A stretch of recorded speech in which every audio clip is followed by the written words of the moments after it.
There is a question on many people's mind that most of the time they would not ask successful people. And you will ask yourself sometimes, and the question will not be like, how did you build wealth?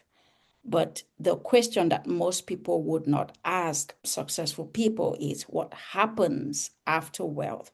Because guess what? Financial success does not automatically produce wisdom. Money can amplify a vision, but money can also amplify dysfunction. It can build institutions, it can build communities, it can build generational flourishing institutions and families.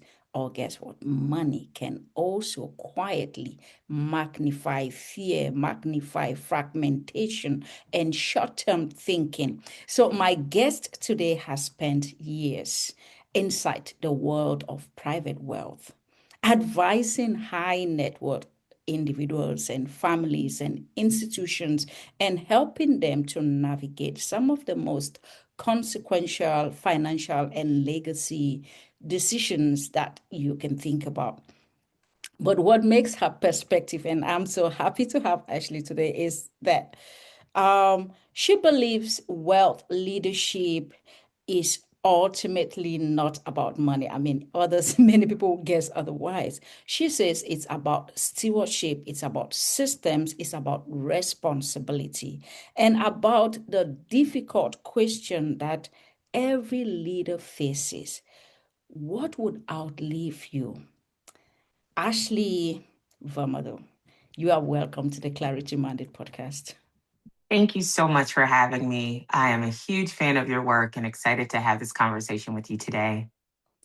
I am glad to have you. So let's start. You worked closely with high net worth families and complex institutions at the Bank of America, the private banking division. And from the outside, people assume that wealth solves problems. But from your experience, what are the hidden leadership challenges that emerge after financial success with all the years you had at the bank? Absolutely. I love this question and I love the way you framed it. I'll pull back just a bit for more of a macro view versus the Bank of America specifically, and just talk about what I've seen as trends across the wealth management industry. And what I will tell you is people do believe that when you attain a certain level of wealth, that your problems go away, that somehow the light bulb comes on and life is easy sailing. And what I have found and what the challenges are with those who have, in fact, found wealth is that it creates a bit more confusion. There are certainly more people pulling at you, certainly more folks who are interested in your wealth versus your character. And it creates a level of defensiveness, quite literally, that a number of clients across the industry are dealing with. They have to safeguard now something else that typically, prior to them acquiring that wealth, was not an issue at all. What the issue becomes when you find a certain level of wealth is not your ability to pay your basic bills, like many of our Americans today who are fighting the $4 or $5 a gallon gas. That is not their issue. It then becomes about impact. And how do I leave a legacy either for next gen or the gen after that, or my community that will show that I was here, I existed, and I made a difference in this world?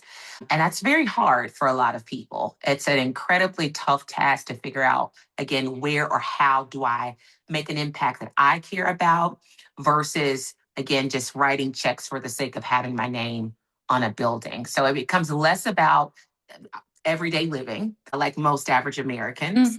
And it becomes more about how can I be strategic with the money that I have. So there are a couple of things that happen.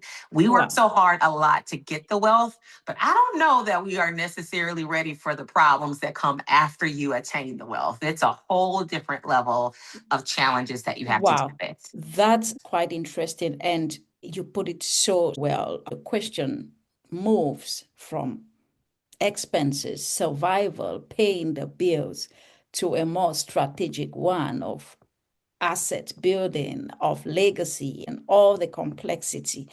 And you actually speak often about stewardship.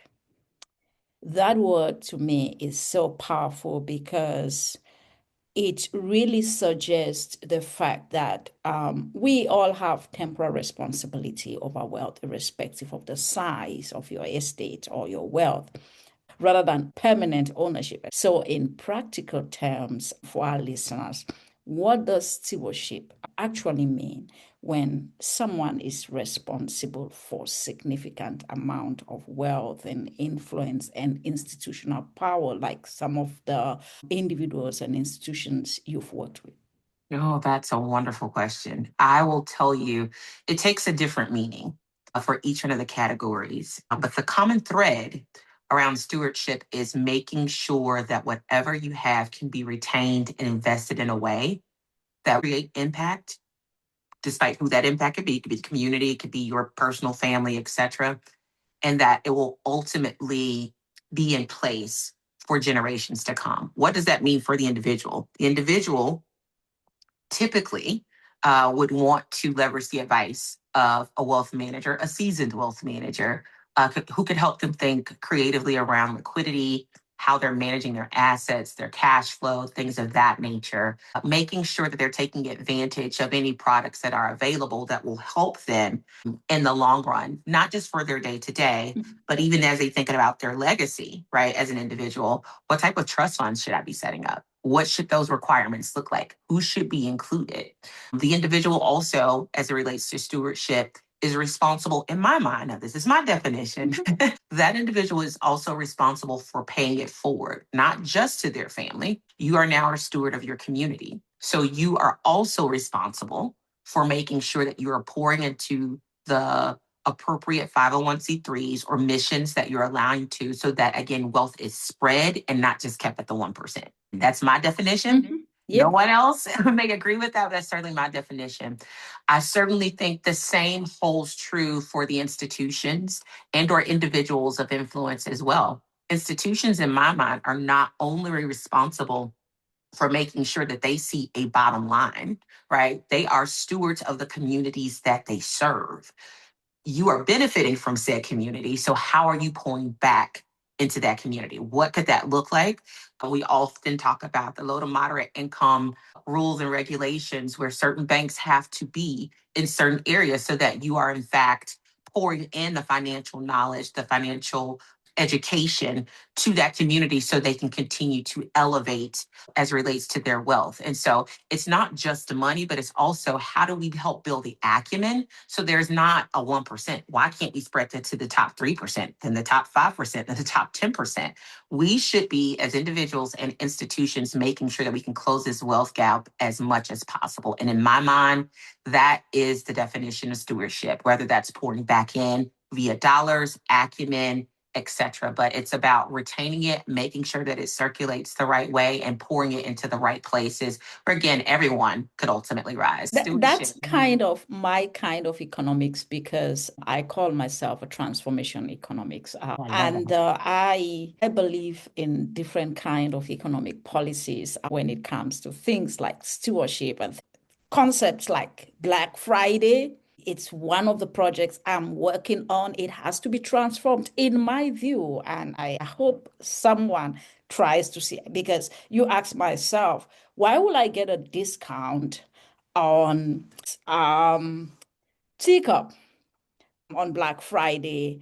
Could I get a discount on the shares of the company manufacturing this? And that's my kind of Yeah. economics. If we really want to give back, let's transform in the real sense. And anyway, let's get back to the I topic of love today. your thinking though. We Listen, I cannot wait for you to I'm gonna support that campaign when it comes out. I can't wait to see it. Great. No, we're building that in the background, and I'll reach you once we are at that level.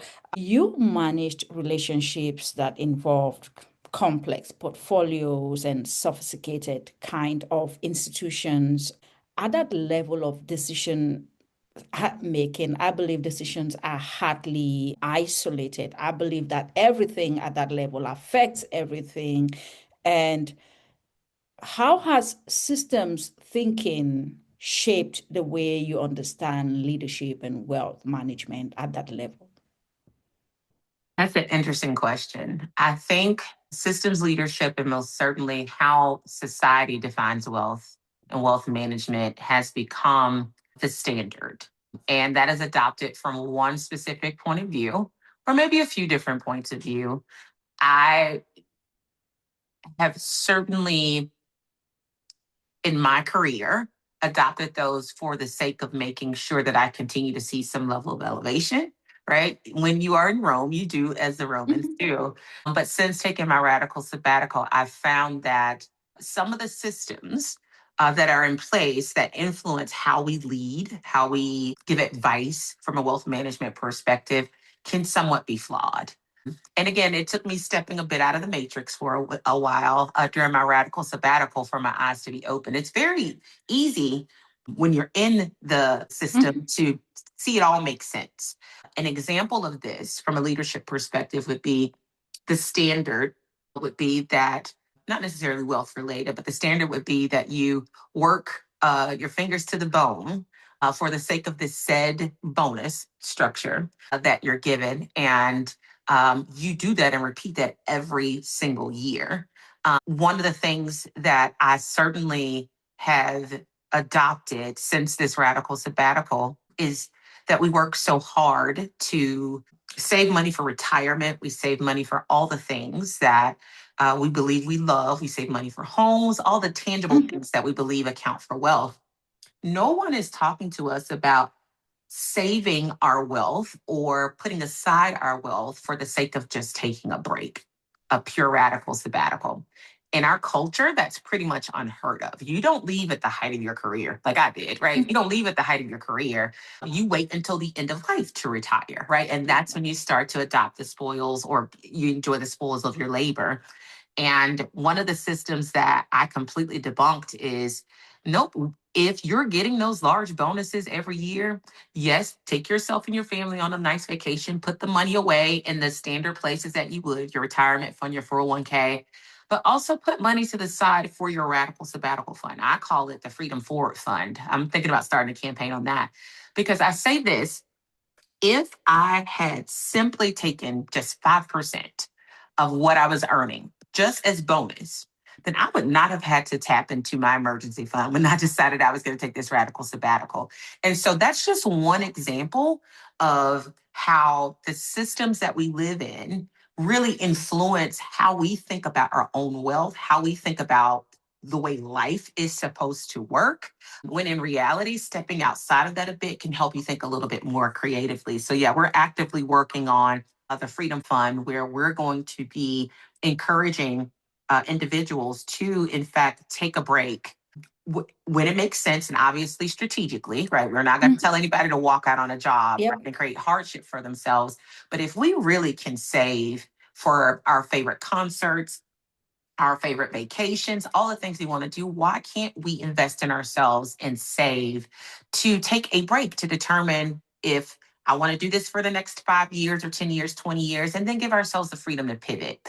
So, again, there are systems that originally influenced the way that I led financially and otherwise that have now been changed. And I think we all have to have that freedom of thought to be able to pivot and how we think and allow our thinking to be challenged based Wow. on the systems that we grew up knowing. Wow. I like that. I like that because the whole idea of we get into the systems, whether it's educational systems, wealth management systems, and we assume everything is okay. And you asked yourself for generations what's been the outcome. And I think that's what has provoked your thoughts to start thinking the way you're thinking and start questioning some of the things that you used to assume many years back that it was okay. And let's get more people like you. I hope everyone watch out for Freedom Forum. And as an economist, I say in the long run, we all gone. So if you're planning for the long run, like we'll all be gone. So we have to live life. I've seen that so many times, and it became a reality for me with my health scare back in October. One thing my grandfather used to say was the great equalizer is the hospital and the mortuary. And I never understood what he meant. But in that hospital, when I went through that health scare, even though I had resources, I had worked so hard and had done all those things, it didn't mean a thing because the most valuable commodity is time. Doesn't matter about what you have. And in that hospital, I didn't know how much time I had. And in that room, I talk about it in my book. It's a chapter called Room 5316. It changed my entire perspective of my wealth. I was like, I've been saving all this money believing that I would make it to 65 or 70 and then would have the health to be able to travel and enjoy all the money that I saved. But the reality is that's not guaranteed. So I absolutely agree and double click on what you said. We really have to start thinking more creatively and giving ourselves the opportunity to live outside of what has been considered by the system the standard life, waiting until you're 65 and getting your gold watch and then retiring, right? We may not make it to the gold watch. So we got to live some life right Yep, now. that's right. That's not guaranteed. Everyone would desire to get there, but that's not guaranteed. And we live in a culture that is obsessed with measurable metrics, net worth, quarterly earnings, valuations, growth. But your work suggests that financial metrics alone, and I think hearing from what you've just been sharing, your perspective is that these metrics alone are dangerously incomplete. So, what are some of the invisible indicators of lasting success that leaders should be mindful of or thinking about measuring? Oh, I love that question. You're absolutely right. And I used to think this way. I would think if I'm making a certain salary, if I own a certain number of assets, if I can open up my banking app and see a certain number, I literally, as a young child, imagine what that looked like based on the systems that we've been married into, then I would be successful. But there are a lot of immeasurables. I would say the very first one is impact and not I write a huge check every year to said nonprofit. That's the easy stuff, right? I say it's easy, right? But that's the easy part of it. How do people feel after coming in contact with your countenance? Do you make people feel brighter? Do you make people feel hopeful? Or do people feel worse? How do people feel after experiencing you? Another one that I would say is somewhat measurable, but not is how many people did you bring along with you? One of the things that was really important to my family was listen, it's good for you to make it, but it doesn't make any sense if you're not creating 5, 10, 15, 20, 25 more of you. There should be more people who look just like you or think like you, or maybe even different from you that have the same opportunities that you have. And so when I would get into the rooms of influence, it would be really important to me to leverage that influence to make sure that I'm creating space for the next person. So impact one is how do people feel after they've experienced you? And two, how many people did you create space for? And I really wanted to be the one that said, you know what? I sat in this seat long enough. There are 5 other people who are capable of doing this. But if I occupy this seat, it's just like a dollar. If I occupy this dollar and I don't give it away, then guess what? I don't see any interest on it. Right. I don't That's see any right. benefit from it. And so it's in my mind making sure that after you go through the process of building whatever your set dream is, making sure that you can share that dream in tangible ways, most certainly with the next person. I would say the last one is legacy. What do people write about you? Not when you're there, but what will they really say about you after you're long gone? And that's something in my mind in room 5316 that went through my mind. They could say that I was an amazing XYZ and I managed all this money and I had worked very, very hard. But what would they say in closed doors? That's right. I Wow.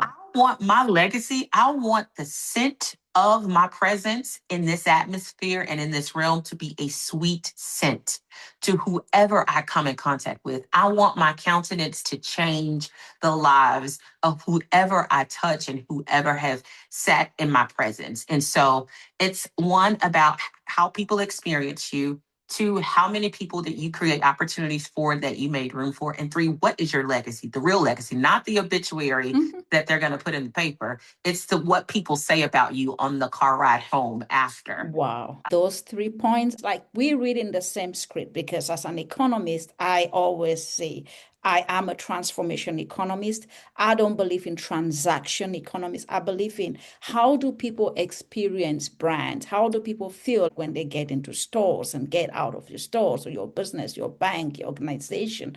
And that just aligns. And I hope someone out there is taking notes. These 3 points are really the highlights for me. I hope I'll listen to this myself again. These are really strong points there. But you've worked around families thinking deeply about legacy and intergenerational leadership, like you've just explained. So, what separates families that successfully transfer values, and I love it, not just assets, like you're saying, from those that the world becomes maybe destabilized, maybe by the next generation or the third generation? What separates this kind of families? Because that's your kind of language, legacy. Yeah, listen, all about legacy. I think we may be coming up with an idea for a book collaboration, legacy. What I've noticed across the industry is there are families who do this very well, and you just described it very perfectly. There are families where we see this crash and burn after 2 or 3 generations. What I will tell you is the families who are doing it very well are pulling in their next gen much earlier on all decisions. What does that mean? You'll have a lot of families who'll say, okay, philanthropically, we want to give to XYZ. They'll let the children come in and, they make that a family exercise. But I've noticed that families who do this well are pulling their children in on the construction of a trust, why it makes sense, why we have a family office, who the people are in the family office. This is why we check XYZ. This is how you conduct a meeting with your family office staff. Here is how you read an investment report. Those are the types of things that, again, help to ensure, just like we teach our children to read, the families who are doing it well are also teaching their children how to manage the wealth. And they start very young. A 5-year-old obviously won't be able to tell you what a trust is and why it exists, et cetera, but they've been in the room long enough to understand the language. It's interesting.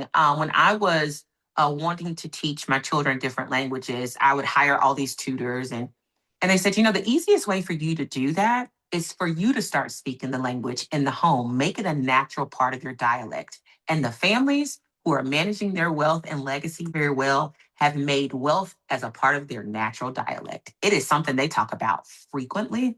It is not something that children have to wait until they're 18 to get access or privilege to, because by that time, their ideals and their morals, their ways of thinking have already been somewhat shaped. So they start very, very young. The families who I've seen who are not doing well do the opposite. They start much later in life. You're not invited into the room until you have contributed to the family wealth in some level of way, until you're 21, until you've graduated college. And as I just demonstrated for you in the example prior to, that's honestly not the way that I've seen it work well. And that's the difference. It's not being secretive about wealth. It's not, you have to wait and earn your way into the room. It becomes a natural part of their dialect, their legacy, who they are as a family, why they've invested the way that they invest, hearing the perspective of the children, right? And their next gen and the gen after that, letting them have a voice. That is how legacy, and most certainly in the wealth management space, wealth is retained generation after generation. And it doesn't mean that the next gen may not have different ideas. It doesn't mean that, but at least they have an understanding of what their elders were thinking. So they have some type of loyalty, some type of duty to honor that. Because again, just like with me teaching my children a different language, I had to start speaking it in our house in everyday conversation. Wealth and legacy was a part of what they were talking about at the dinner table and otherwise, on vacations, on beaches. That's how they were able to do it. And so I do that with my children now. I tell them, listen, my 7-year-old, we have a trust. Well, mommy, what's a trust? Well, we have a trust because X, Y, Z. Well, what are the requirements of the trust? And so when he talks to his children and when his children talks to their children, they can start to have those conversations much earlier. And that was different from how I grew up. We didn't really have a great concept of wealth. We were surviving. I grew up in the Mississippi Delta in the deep, deep South. And so it was more about you keep a good credit score, you keep a job, you keep a good credit score so you can afford to go and get credit again, right? And as long as you keep good credit, you will always be able to have a nice life. Where again, I had to transform my thinking to say, listen, it's not about just having good credit. It's about what do we have tangibly and intangibly that we can create legacy around? What are the assets that we can buy? I don't even believe in credit anymore. Let me tell you, that's a whole different conversation for a different day. I'm like, that system will probably go away. I may not live to see it, but it really will be about what you have on hand that is tangible and most certainly the assets that you have access to. And so it's just changing the conversation and bringing those children in earlier. Wow. Wow. Education. Education. Inclusion. I hear inclusion. I hear do it early. Don't wait. Because, like you say, you build the culture.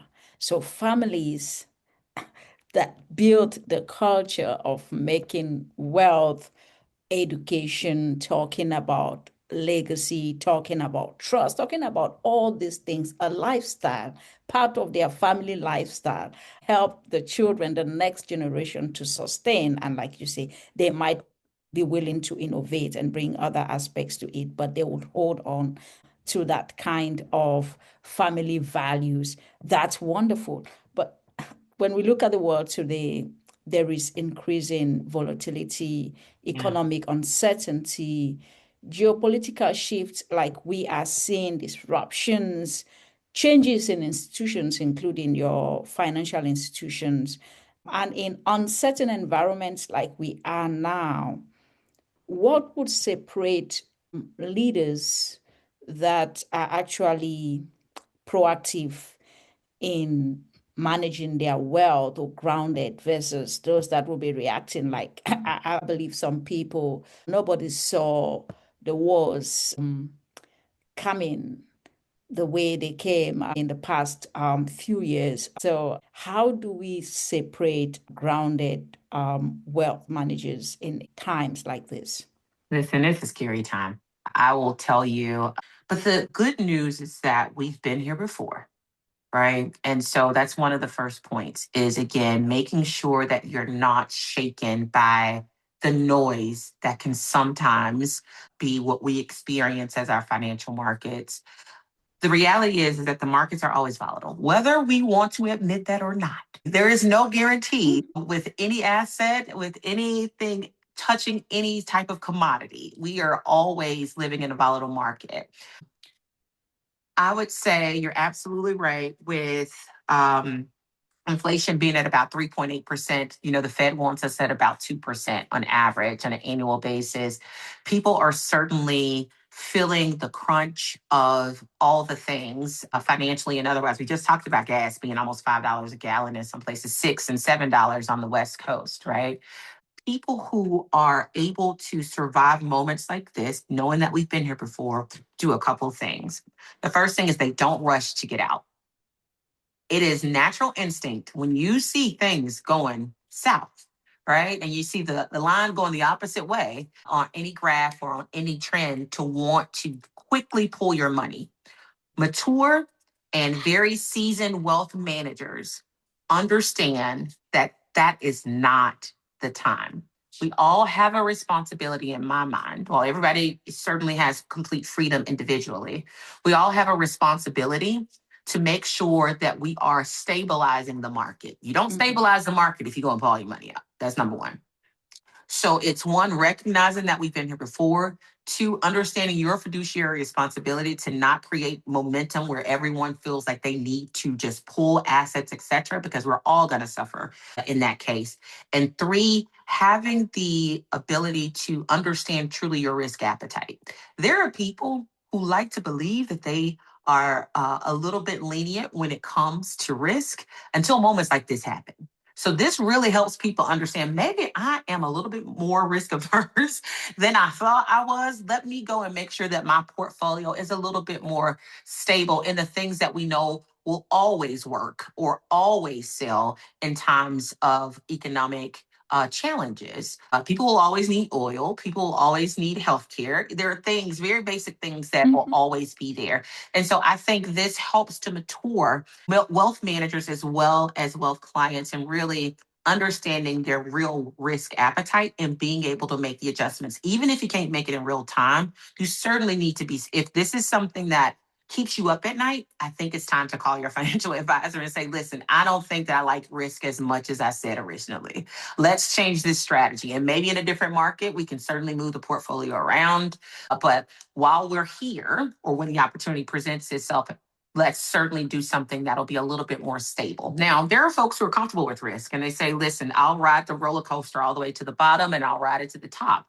But again, in time of economic downturn, if it creates anxiety for you in any way, that's the time to pick up the phone and have a conversation, certainly with your wealth advisor. Knowing that we've been here before, this is not our first, we survived it.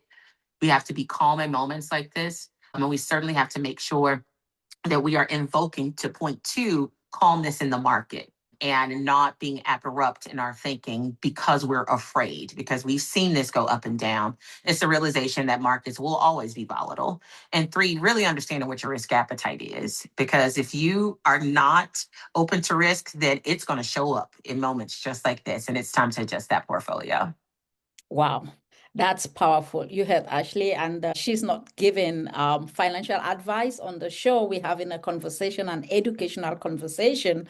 But if this is something that you are having sleepless nights about, speak to your financial advisor, or you could talk to Ashley and she could point you to one. If you don't, we're going to be putting her details in the show notes, but don't take her discussion here for official financial advice. So one of the recurring themes in your work, it's actually moving from beyond short-term optimization towards long-term value creation. So the question is, why is long-term thinking becoming such a really valuable competitive advantage for leaders today in wealth managers? That's an interesting concept. Certainly, my personal philosophy of why long term is most important, it goes back to the original point that we said, legacy. It all goes back to legacy. And I think people are starting to understand that it is important to make sure you're building something sustainable versus the short term wins. And so you're finding long term thinking. Again, we always talk about the parable or the story of the tortoise and the hare, right? Where the hare or the rabbit sprints off and the tortoise is slow and steady. You're finding people are a little bit more aligned to the tortoise because slow and steady really does win the race. It does. There are people who strike luck as the hare and they sprint out and they are thinking short term wins, certainly a little bit more risky in nature. But building something sustainable is certainly more appealing for the sake of legacy, just in general. And so you Wow. find people who are thinking longer term now because it's not about me.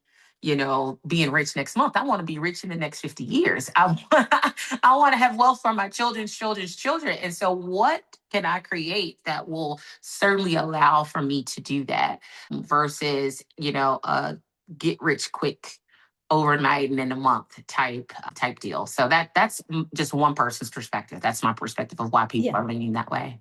Yeah, and that's a great perspective because it just comes to when you think about short term, you think about what do you do when you win the lottery versus what do you do when you actually diligently build wealth, and it's a whole different kind of perspective and tie into your concept of legacy and stewardship. It's not about you. So when you begin to move yourself from the picture, you begin to see different stakeholders, whether they are children, whether it's community, whether it's everything else that you want to be a part of, then you begin to feel the weight of the fact that this thing, it's not like just going for lunch or dinner. It's not about that. It's about something that needs to be there when I am not, Yeah. because I am just part of the pack. That's right. So, It but it that's has to be wonderful. something that outlives you. That's you said it perfectly. It becomes something that outlives you, and when you change your perspective, then it is always going to be long term thinking. Thank you.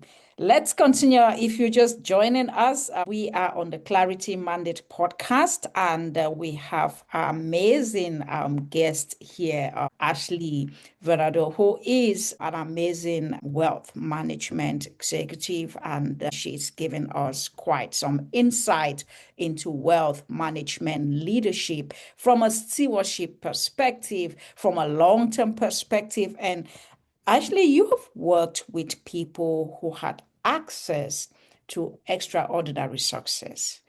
So, what have those experiences just working with this kind of people? So, what has that experience really taught you about the relationship between money and meaning?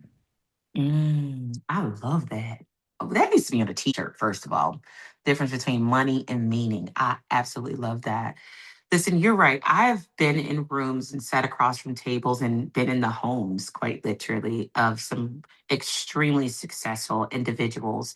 Some of it they worked for themselves and acquired themselves, and some of it was inherited. But they've been able to certainly steward it in a way where they are now in control of those assets. What I found is that they're normal humans.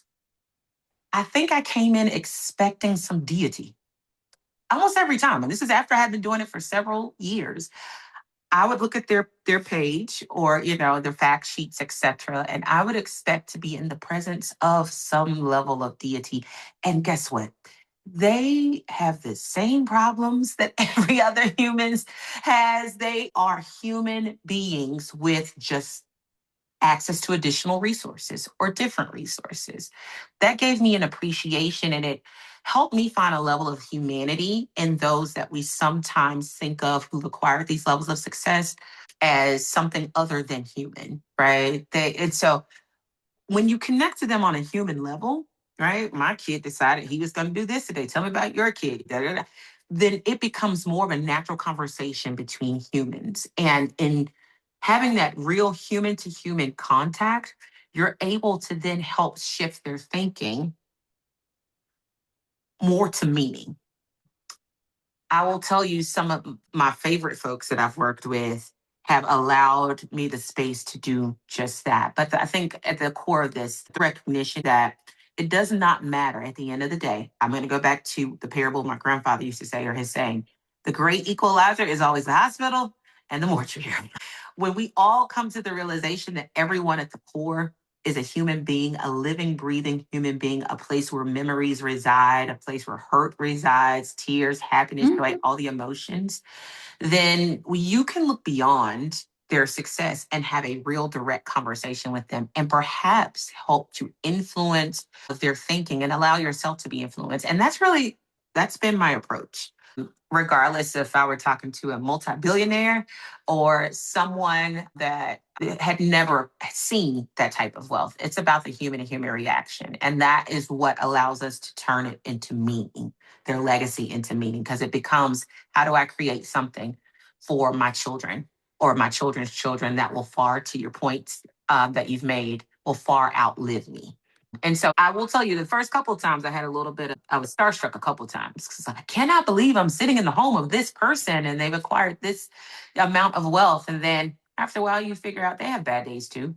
They have good days and you just meet them on a level of humanity. I think if we did more of that in the world outside of the wealth conversation, that perhaps things would be a little bit better in the world as well, just meeting human. Wow, that's great to know that they're just human and they have human conversations, and everybody wants the best for their kids. Everybody wants their kids to stay in the same neighborhoods. Everyone wants their kids to go to the best possible schools they can afford, and they just want the things that every human being really wants. And guess what? The mortuary, as your grandfather puts it, and the hospital is the great equalizer. And 2020, the COVID year taught us that the CEO and the cleaner of the CEO were all in the hospital bed, one next to the other, everyone fighting to breathe, everyone asking for oxygen machine. And that was really humbling to see that survival wasn't based on any of those things. That's wonderful. And Let's talk about someone listening right now that may not be managing any kind of wealth to the level that you have, not billions, but they are leading something. Maybe a family, a small business, a team, a mission. If they want to think more like stewards and less like short term operators, what are the first three questions they should begin to ask themselves this week after listening to this podcast? The first question I would tell people to ask themselves is, why am I here? What's my purpose? What do I understand as my purpose? What do other people understand as my purpose? But why do I exist? What's my definition of why I exist? What are other people's definitions of why I exist? The second thing I would tell people to ask themselves is, where do I see this business, this mission in the next 5, 10, 15 years? Where would I like to see it to go? What is my vision? What is the goal? It could be, I want to impact X number of people. It could be, I want to grow this business by XXX. It could be, I want to change the world by doing XYZ. Whatever that is, after you've figured out your purpose and that you're aligned to whatever you are doing, right? Because sometimes there's a difference between point number one and point number two. You figure out your purpose and you're saying, well, why am I doing this, right? Why am I even sitting here doing whatever I have in the space that I've occupied to date? So again, finding your purpose, to trying to understand the vision and really demonstrate the vision for where you want this to go the next 5, 10, 15 years. And then it becomes the third one, the longer term question. What do I want the legacy to be? Now it moves from how I am functioning today to how I want this to outlive me, right? And I think the third question sometimes can be substituted for number one, okay? The third question can be substituted for number one. Some people should start with legacy. What do I want the legacy to be? Okay, then what's the vision? How do I plan backwards? And then, okay, am I the right person to execute on this vision or be in this seat as a shop operator, etc.? But I think those, in whatever order you put them in, those are the three questions that people need to think about relative to the why. And it helps you understand the how. And it helps you understand certainly the long-term legacy is how I think about it. So those would be my three recommendations. Wow, you heard her. I mean, listen to this again and again. And if you haven't asked those three questions, it might be a good time for you to consider spending some time on these questions and see how they move you forward to that point of really seeing your vision, your purpose, your legacy with some more clarity. Thank you, Ashley. Before we start wrapping up this episode, the question to you is, what are you building right now, exploring or thinking deeply about? For people who want to connect with you or get some more conversations with you, how do they find you? Oh, awesome. Well, we touched on it probably early in the conversation.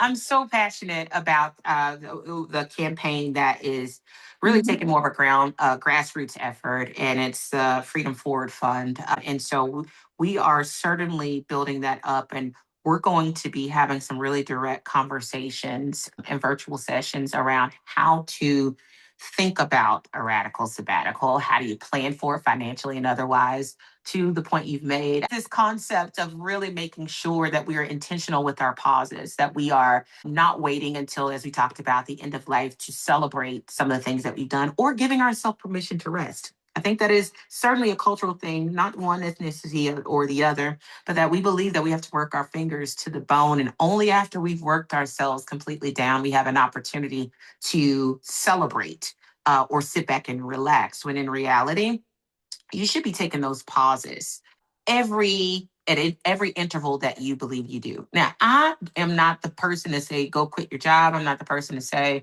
just walk out and freelance it. I'm all about strategy. I want to make sure that it's strategic, but I want to help shape the culture and change the culture on that.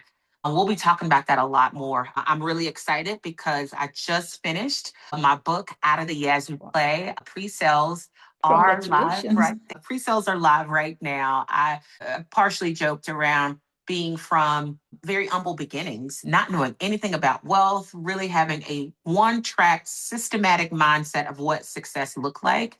I did that for 20 years. And it wasn't until my health scare that I started to change how I thought about my legacy. And that is not just my wealth, but that's also, again, how people encounter me and their experience with me. And we talk about the radical sabbatical in that book is on pre-sale right now. Wow. You can certainly find me on a few different channels. My website is theashleyexchange.com. It's theashleyexchange.com. I am on Instagram under that same handle, The Ashley Exchange, and I'm on LinkedIn. You can always reach me there as Ashley Varnado. And so I welcome any and everyone with questions, thoughts, challenge my thinking. I would love to certainly have some good dialogue around any of the topics we talked about here. And again, just a reminder of the book Out of the Yazoo Clay, which I believe will be a treat for anyone who is interested in this evolution of becoming. Just because you started your life one way doesn't mean that you have to end it that same way. Just because you started in one career doesn't mean you don't have the power to pivot, and that you are allowed the opportunity to rest. We are sometimes saddled by the fact that we are our ancestors' wildest dreams, and I absolutely believe that. But the one thing a lot of our ancestors didn't get to do, despite your color or culture, they didn't get to rest.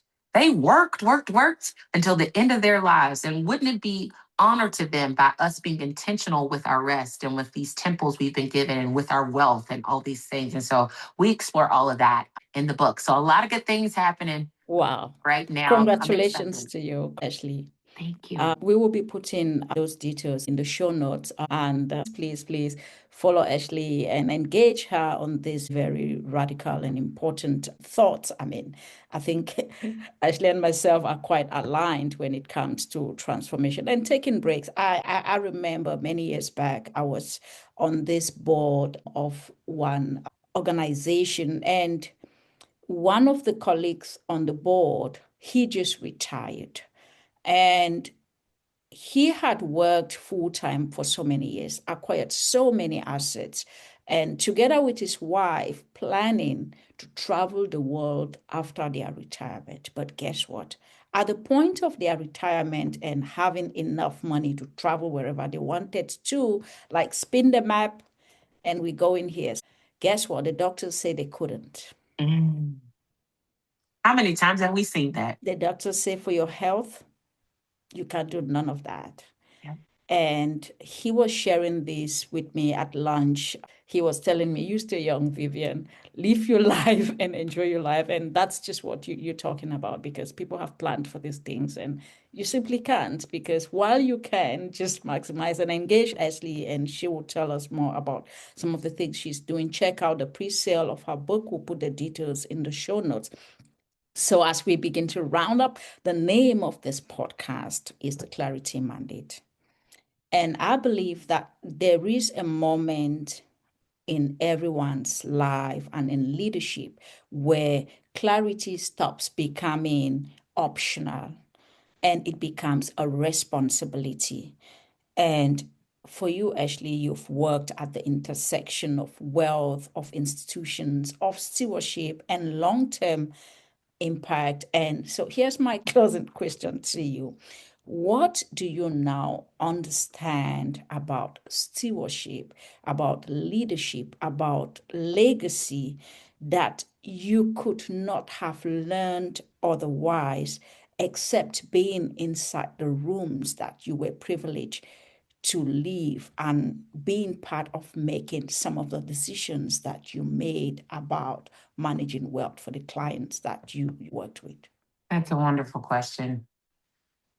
One of the things that I think that I understood post all of my experiences, to your point, being inside of some of the rooms, is that stewardship is our responsibility.